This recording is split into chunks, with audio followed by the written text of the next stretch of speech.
مسئلہ فلسطین کا ہے، بڑی عجیب بات ہے۔ فلسطین آزاد ملک ہے، حقیقت یہ ہے۔ آپ یہ دیکھیے، جب دولت عثمانیہ کو دنیا کی بڑی طاقتوں نے مل کر ختم کیا اور خلافت اسلامیہ ترک میں ختم ہو گئی، تو امریکہ، روس، برطانیہ، انہوں نے مل کر ایک یہودی حکومت قائم کی، اسرائیل ہے۔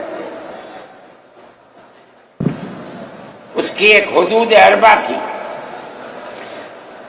اس کے اندر فلسطین یعنی بیت المقدس نہیں تھا۔ جب وہاں اسرائیل ہو گیا، امریکہ اس کا سرپرست بن گیا۔ اب اسرائیل نے آگے بڑھ کر فلسطین کے اندر اپنے پیر جمائے اور بیت المقدس کو لینا چاہا۔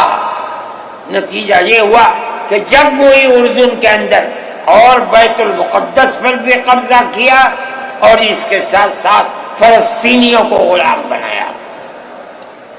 ابھی دل نہیں تھما، تھوڑے دنوں کے بعد پھر آگے بڑھا اور گولان کی وہ پہاڑیاں جو شام کے اندر تھی ان کے اوپر قبضہ کر لیا۔ جس دن پہلا حملہ بولا فلسطینیوں نے، ہمارے ملک کے پرائم منسٹر نے یہ کہا کہ یہ دہشت گرد ہیں۔ مجھے بڑا افسوس ہوا کہ یہ تاریخ بھی دنیا کی نہیں جانتے۔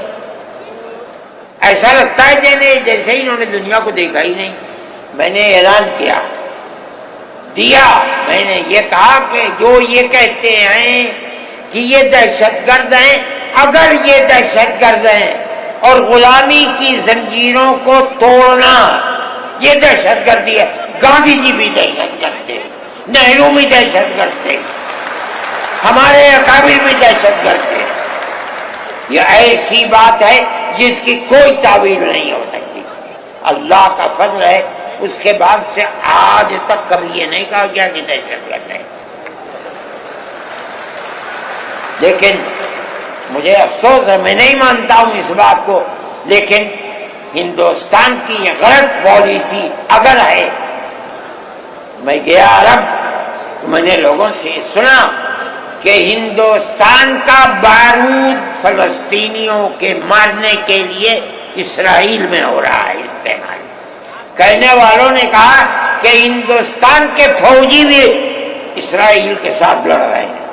میں اس کی تصدیق نہیں کر سکا ہوں، اس لیے میں بات نہیں، مگر میں یہ کہتا ہوں کہ کھل کر پالیسی ہونی چاہیے۔ آپ اگر فلسطینیوں کے قتل عام پر بازی امریکہ کی طرح کہیے کہ ہماری فوجیں اسرائیل کے ساتھ، آپ بھی کہیے کہ ہماری فوجیں لڑیں گی، اور اگر نہیں ہے اپنے دامن کو پاک کیجیے۔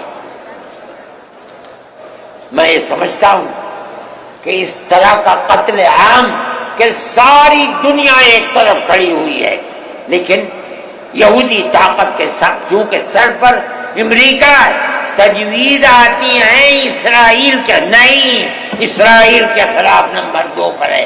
سب سے پہلی تجویز امریکہ کے خلاف آنی چاہیے، اس لیے کہ جو بم برس رہے ہیں وہ امریکہ کے ہیں، جو فوج لڑ رہی ہے وہ امریکہ کی ہے۔ اسرائیل کے پاس کتنا ہے؟ جو طاقت ہے وہ بڑی طاقتوں کی دین ہے۔ اسی بنیاد کے اوپر ساری دنیا کے اندر احتجاج ہو رہا ہے، مگر وہ احتجاج قابل توجہ نہیں ہے۔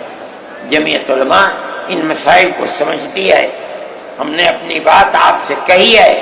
مسلمان اپنے نظریات، اپنے خیالات کو صحیح کرے اور اس نہج کے اوپر چلے۔